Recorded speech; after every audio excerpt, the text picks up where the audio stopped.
Uma obra que começou despretensiosa, por puro deleite estético, a observar a arquitetura local, em longas caminhadas à deriva, que me levaram ao encontro da cultura, do cotidiano, do patrimônio do país que eu estava a conhecer. As derivas ocorreram durante 22 meses, entre os anos de 2022 e 2023, pelas cidades de Braga, Porto e Lisboa. Nesse caminho, eu descobri as portas. E logo no primeiro registro, feito com o telemóvel, percebi que a porta se enquadrava perfeitamente no ecrã, criando uma pequena porta, um pequeno portal na palma da minha mão, que me levava a imaginar quem morava ali, quais seriam as alegrias e as tristezas, por que pintaram a porta daquela cor? Ou por que escolheram esse ou aquele ornamento? As caminhadas me fizeram experimentar um sentimento de liberdade. Escolher qual rua entrar sem me preocupar com a segurança ampliou a minha percepção de que a liberdade tem várias formas. E essa liberdade de ir e vir me levou a conhecer outras portas.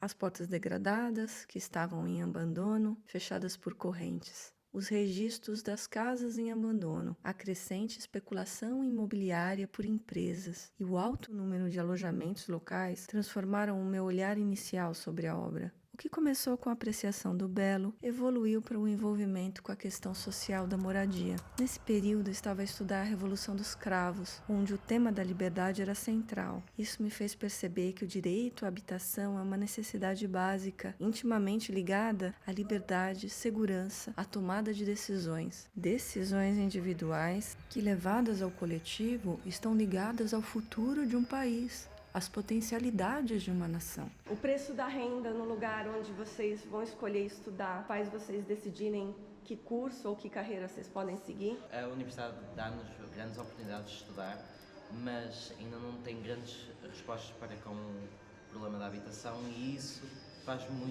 condiciona muito a escolha dos estudantes.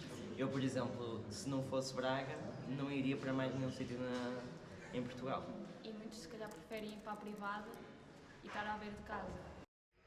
Quando essa pesquisa começou, eu não imaginava como seria o fim dela. Esperei encontrar a melhor solução enquanto captava mais imagens.